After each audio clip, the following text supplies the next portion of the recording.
은퇴 후 어떤 삶을 살지는 많은 사람들의 고민이자 현실이죠. 요람에서 무덤까지 걱정 없는 삶, 복지국가의 대명사, 스웨덴의 유명한 구호입니다. 이러한 복지천국 스웨덴에 사는 여성 승무원이 아버지와 함께 한국에 방문했는데요. 그녀는 단 2시간 만에 뜨거운 눈물을 흘리며 복지는 한국이 최고라고 했다고 합니다. 그녀는 무슨 일을 겪은 것일까요? 감동이 좋다. 오늘의 사연 시작합니다. 안녕하세요. 저는 스웨덴에 사는 승무원 앨리스라고 합니다. 승무원이다 보니 세계 각국을 여행 다니는 게 정말 큰 장점이에요. 개인적인 여행도 아주 저렴한 가격으로 항공권을 구매할 수 있고요. 일하면서 방문하게 되는 국가 중 한번 가보고 싶은 곳이 생기면 다음 휴가 때 들러서 제 기대와 실제 경험을 맞춰보기도 하죠. 한국도 종종 비행한 적이 있는데요. 솔직히 승객들 수준은 세계 최고라고 해도 될 정도였고 인천공항도 전 세계에서 최상위에서 꼽히는 월드클래스 공항이었어서 한국은 제 여행 후보지 목록 상위권에 있는 국가였답니다. 그리고 전 얼마 전에 드디어 한국에 갔던 이야기를 해드리려고 해요. 저는 승무원이다 보니 자주는 아니지만 다른 나라 승객들과 종종 이야기를 할 때도 있어요. 전 세계적으로 경제 규모가 가장 큰 나라인 미국이나 중국의 사정을 들은 적이 있는데 저런 곳에서 인간다운 삶을 살 수 있나 싶을 정도로 복지가 열악하더군요. 미국은 비싼 보험을 들면 병원비가 저렴해지고 저렴한 보험을 들면 병원비가 비싼 구조라는데요. 결국 같은 거 아닌가요? 돈이 많이 든다는 것은요. 들으면서도 정확히 이해가 안 되었습니다. 왜 그렇게 병원비가 비싼 것인지요. 그래서 지난번에도 한 승객이 얘기하길 본인은 원화로 매월 100만 원 이상을 보험료로 납부하고 있다고 합니다. 거짓말인 줄 알았죠. 진심으로요. 그런데 그분은 진지하게 얘기하시더군요. $1000 가까이 보험료를 내면 생활은 어떻게 유지하죠? 너무 팍팍한 삶이 아닌가 싶었어요. 게다가 보험료를 낸다고 해서 내가 가고 싶은 병원에 가는 것이 아니라 보험회사와 계약된 병원이 따로 있다네요. 정해진 병원에만 가야 하는 것이죠. 전 세계에서 가장 선진국인 미국이 그 지경이라니 저는 전혀 몰랐고 그것을 알게 되었을 때 너무 놀라서 잠깐 멍해졌었습니다. 중국은 뭐 말할 것도 없죠. 거긴 여전히 사람들이 자유가 없는 곳이니까요. 그러면서 문득 제가 스웨덴의 복지를 너무 당연하게 생각하고 있었나라는 생각이 들었습니다. 모두 아시다시피 스웨덴은 복지 강국이죠. 저는 예전부터 세계에서 복지 수준이 가장 뛰어난 스웨덴에 살고 있다는 것이 자랑스러웠는데요. 승무원 일을 하면서 더더욱 자부심이 생기고 또 감사하게 되었습니다. 세계 어느 나라와도 비교할 수 없을 정도의 복지를 자랑하고 있으니 스웨덴에 사는 것에 감사하고 긍지를 느끼자고 동료들에게도 이야기하곤 하죠. 그런데 최근 저희 가족에게 문제가 생겼었는데 우리나라 복지가 이 정도밖에 안 되나? 라는 허탈함과 분노가 있었던 경험이 있었어요. 놀랍게도 이 문제는 제가 여행 가고 싶어 했던 한국에서 실마리를 찾을 수 있었고요. 이 사연은 최근 떠났던 저희 가족 여행에 관련된 이야기입니다. 스웨덴에는 휴식을 갖고 마음을 편안하게 할 수 있는 왕의 정원이라는 곳이 있어요. 저희 아버지가 좋아하시는 곳입니다. 건물도 멋있지만 자연을 느낄 수 있게 예쁘게 꾸며져 있어 저도 좋아한답니다. 사람들이 많이 찾는 곳이기도 하고 각종 공연도 많아서 큰 비용을 들이지 않아도 즐길 거리가 많은 곳이죠. 그리고 가장 중요한 건 제가 봐도 저희 아버지는 키도 좀 크고 잘생긴 편이신데요. 그래서 젊었을 때 인기가 좀 많았어서 길거리 걸으면 하루에 한 번씩은 여자들이 느닷없이 선물을 주면서 데이트를 요청했다고 해요. 맨날 허풍이죠. 전 믿지 않아요. 어쨌든 이 왕의 정원은 저희 아버지가 젊었을 때 그 수많은 여성들과 데이트를 했던 곳이랍니다. 그런데 아버지의 젊었을 때 추억을 찾아 떠난 여행에서 우린 병원 신세를 져야만 했습니다. 왕의 정원으로 가기 위해 차를 타고 달리던 중이었어요. 옆 차선에서 달리던 버스가 코너를 돌다가 그만 중심을 잃고 옆으로 넘어졌고 그 자리는 아수라장이 되어버렸습니다. 당시 그 버스는 저희와 같은 방향으로 향하던 중이었고 저희는 이를 피하려 브레이크를 밟고 핸들을 꺾었지만 사고를 피할 수는 없었습니다. 결국 저와 아버지는 병원 신세를 져야만 했죠. 다행히 안전띠를 착용하고 있던 터라 부상은 가벼웠고 얼마 지나지 않아 우린 퇴원을 했는데요. 그런데 무슨 일인지 며칠 뒤부터 아버지의 상태가 이상했습니다. 자꾸 앞이 흐릿하게 보인다는 것이었어요. 너무도 걱정되어 병원을 찾았죠.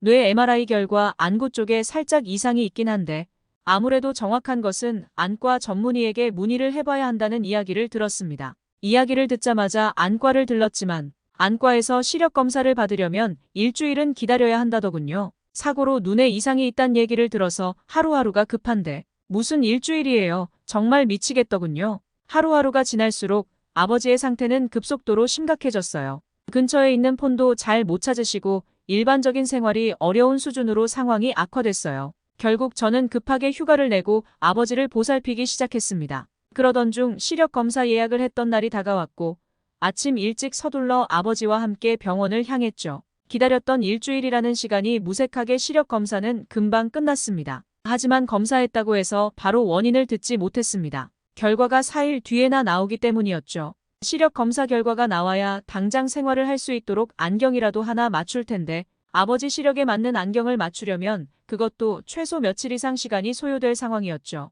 이때까지만 해도 원래 그랬으니 전 세계 모두가 그런 줄 알았는데요. 승무원 생활을 그동안 헛했어요. 제가 더 많은 정보와 지식을 알고 있었다면 아버지를 좀 덜 고생하시게 했을 텐데 너무 생각 없이 일을 해왔던 것 같아서 한없이 자책하게 됐었습니다. 아버지는 당신 때문에 출근도 못하는 제게 미안해하셨지만 일이 중요한가요? 당연히 아버지가 중요하죠. 게다가 아버지의 상태가 점점 악화되고 있었어서 너무 걱정이 많았습니다. 불안해서 미칠 지경이었는데 아버지가 느낄까봐 밝게 행동하려고 노력했어요. 그러던 중 회사 동료 한 명이 채팅방에서 신기한 이야기를 공유했습니다. 전 세계 어디를 가도 시력 검사와 안경 제작까지는 최소 일주일은 걸릴 것 같은데 딱 한 곳, 한국은 하루 안에 가능하다는 걸 유튜브에서 봤다는 거예요. 빠른 경우 몇 시간이면 된다더군요. 아니 시력 검사 예약 잡고 시력 검사 결과도 기다리고 또 안경도 제작하는 시간이 있는데 1시간이라니요? 저는 한국을 좋게 생각하고 있었기에 정말인지 궁금해졌습니다. 언젠가 한국으로 비행을 가게 되면 한번 확인해 봐야겠다는 생각을 했어요. 이때 바로 갈 생각을 했어야 했는데 그러지 못했던 게 아쉽더라고요. 그리고 안과에 방문했는데요. 저희 아버지는 교통사고 후유증으로 급성 시력장애가 왔다고 합니다. 보통 며칠 내로 증상이 심각해졌다가 가라앉는 증상이었지만 아버지 연세가 있기 때문에 회복 시간이 조금 더 걸리고 또 증상도 일반적인 경우에 비해 좀 심하다고 하네요. 어쨌든 이런 경우는 교통사고 충격으로 인한 것이라 당장은 방법이 없고 일단 안약을 넣으면서 시력이 돌아오길 기다려보는 게 일반적인 처치라고 했습니다. 그러면서 대개 수일 내에 정상 시력으로 돌아오기 때문에 증상을 호소하는 사람이 많지 않은 후유증이라고 걱정할 것 없다고 저를 안심시켰습니다. 다행히 안약은 어느 정도 효과가 있었고 점차 일상생활도 회복되었죠. 저도 다시 출근을 시작할 수 있어서 다행이었어요. 하지만 꽤 많이 낮아진 아버지의 시력이 완전히 돌아오지 않는 것이 문제였어요. 원래는 같은 연령대에 비해 건강도 좋고 시력도 좋던 아버지이셨는데요. 이제는 신문과 건물 간판의 글씨도 흐릿하게 보이고 폰도 보기 어려우셨죠. 그때쯤 한국행 비행 스케줄이 잡혔는데 지난번 채팅방에서 동료가 공유했던 한국의 초스피드 서비스가 떠올랐습니다. 그래서 비행에 붙여서 휴가를 며칠 쓰고 아버지도 함께 비행기표를 예매했습니다. 어차피 가보고 싶었던 곳이니 이참에 관광도 하고 또 아버지도 안과 진료 보고 안경도 맞출 수 있지 않을까 하는 생각이 들었어요. 그 정보가 꽝이면 그냥 관광만 하는 거죠, 뭐. 아버지도 해외에 나가신 지 몇 년 되셨으니 괜찮을 것 같았어요. 그리고 한국에 도착한 저희는 생전 처음 온 나라의 이색적이고 아름다운 풍경을 지나치며 미리 검색해둔 안과로 향했습니다. 한국의 안과는 대부분 안과병원과 안경점이 한 곳에 같이 있거나 바로 그 옆에 붙어있는 형태였습니다. 한국 지리에 익숙하지 않기에 병원에서 안경점을 찾아다니는 수고를 덜 수 있겠다고 생각했죠. 시력 검사를 하고 며칠 뒤에 와도 장소를 헷갈리는 위험은 없을 것 같았습니다. 그런데 저의 이런 생각은 아무런 소용이 없었다는 사실을 병원 도착 5분 만에 깨달았죠. 안과 병원 데스크에서 아버지 인적 사항을 등록하고 검사 날짜를 예약하려 했는데 지금 당장 가능하다는 것이었습니다. 다른 환자 예약이 없으면 그럴 수도 있지라는 생각과 외국인이라 배려해주는 건가 생각을 했죠. 그렇게 궁금증만 가득 안고 검사실로 향했습니다. 의사는 아버지의 눈에 기계를 대고 몇 가지 질문했죠. 그러더니 어느새 끝이 났다며 기계에서 종이를 한 장 뽑아주었고 앉은 그 자리에서 현재 아버지의 시력은 어떻고 망막의 상태는 어떻다 등등을 설명해주면서 더 자세한 설명은 진료실에서 이야기해주겠다고 했죠. 병원 입구부터 진료받고 검사 결과를 듣는 데까지 소요된 시간은 고작 1시간이었습니다. 심지어 저희 앞에 대기가 몇 명 있었는데도요. 스웨덴에선 상상도 하지 못할 일이었죠. 아버지를 진료했던 한국인 의사는 현재 급성 시력장애는 거의 호전되었으나 아버지 나이에 올 수 있는 시력 저하와 후유증이 겹쳐 순식간에 시력이 안 좋아졌을 것이라면서 많이 무서웠고 걱정되셨겠다고 우리를 위로해 주었습니다. 그리고는 노안으로 인한 시력 저하는 시력 교정술이나 안경 등으로 보완될 수 있으니 걱정하지 말라고 하더군요. 렌즈 삽입술 등으로 시력 교정을 받을 수는 있으나 다시 비행기를 타고 스웨덴으로 돌아가야 하는 상황이라 시술 후 최소 2개월간은 안압을 높이는 행위를 피해야 한다는 권고사항에 저희는 안경을 맞추기로 했습니다. 스웨덴처럼 오래 걸릴 것으로 예상하고 여행 기간을 넉넉하게 10일 정도 잡았지만 시술 후 비행기를 타는 것은 제가 봐도 무리가 있어 보였기 때문이죠. 이렇게 순식간에 아버지의 진료가 끝났습니다. 마침 시력이 안 좋아지기 시작했던 저도 덩달아 시력 검사를 받았고 혹시나 정말 안경을 빨리 맞출 수 있으면 이참에 안경을 맞추기로 했습니다. 안경을 맞추는 데는 그래도 최소 3일 정도 걸리겠지라는 심정으로 안경 의뢰를 했어요. 며칠 마음 편히 한국을 구경하면 되지란 생각으로요. 하지만 이 생각조차 완전히 틀렸습니다. 안과에서 시력 검사지를 받아들고 바로 옆에 있는 안경점으로 향했는데요. 원하는 안경테를 골라보라는 친절한 안경사의 말에 넓게 펼쳐진 안경들 속에서 제 이미지에 맞는 안경을 찾았고 아버지는 은은한 장미 골드색의 안경테, 저는 K드라마 속 주인공이 자주 쓰고 나오는 검은 뿔테 안경을 골랐습니다. 그런데 일단 안경 가격이 믿을 수 없이 싸더군요. 엄청 다양하고 패셔너블한 안경테가 원화로 몇만 원밖에 안 했어요. 여기가 중국도 아닌데요. 그래서 안경테 저렴하게 했다며 기분이 좋아서 안경을 드리고는 그럼 언제 오면 될까요? 저희가 여행 중이라 며칠 내로 받았으면 합니다. 라고 말하자 안경사는 조금만 기다리면 안경이 나오니 잠시 기다려 달라고 했죠. 조금이 며칠이죠? 네? 잠깐이면 된다고요? 안경사의 말없는 웃음에 그동안 힘들었던 시간들이 지나가면서 저도 모르게 뜨거운 눈물이 흘렀어요. 스웨덴에서 답답한 마음으로 1시간을 하루처럼 지내던 날들.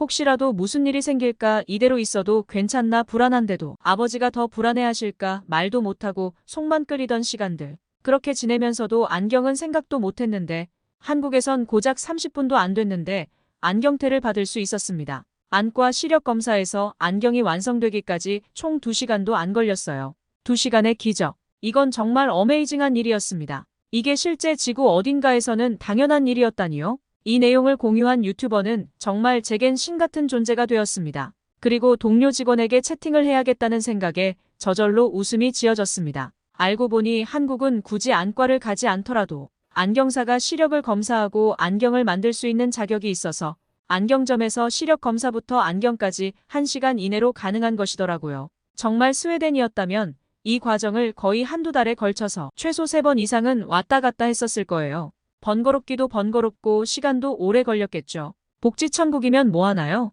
아플 땐 이렇게 빨리빨리 진료보고 치료받을 수 있는 게 최고의 복지인 것 같아요. 그런 면에선 한국이 복지천국이네요. 빨리빨리의 나라라더니 정말 미친 속도라는 생각이 들었습니다. 만약 이런 속도를 당연하게 느낀다면 여러분은 정말 한국에서 태어난 걸 감사하게 생각하셔야 해요. 마치 공기의 소중함을 모르는 것과 같아요. 한강의 기적이란 말을 들었었는데 한국의 눈부신 발전은 정말 놀라움 그 자체였습니다. 한국 온 지 하루 만에 안경을 쓰고 오랜만에 선명한 세상과 딸의 얼굴을 본 아버지도 그만 눈물을 터뜨리고 말았는데요. 아마 내심 표현은 못하셨겠지만 갑자기 흐릿해진 눈 때문에 혹시 이대로 영영 제대로 앞을 보지 못하게 되는 것은 아닐까 두려움에 사로잡히셨던 것 같습니다. 저도 걱정이 되었는데 아버지는 오죽하셨을까요? 다른 곳도 아니고 눈이었으니까요. 그 후 남은 일정은 정말 신나게 돌아다녔습니다. 한국에서 맞춘 안경을 쓰고요. 궁궐, 한옥, 그리고 번화한 강남 등 서울만 봐도 생각보다 볼 게 많아서 참 즐거운 여행이었습니다. 한국에서의 일정을 마무리하고 스웨덴 행비행기에 몸을 싣고 눈을 감으니 지난 몇 개월간의 암흑과도 같은 과정이 스쳐 지나갔습니다. 정말 너무 다행이었죠. 그 직원이 채팅이 아니었다면 아버지는 최소 1, 2개월은 더 고생하고 두려우셨을 거예요. 제가 모르는 그 유튜버도 너무 고맙고 직원도 고맙습니다. 그리고 물론 한국이 가장 많이 고맙습니다. 사람은 감동받으면 행복 호르몬이 나와서 젊고 건강해진다고 합니다. 감동적인 이야기 구독하시고 댓글로 감동 나누면서 더 젊고 건강해지세요. 끝까지 시청해주셔서 감사합니다.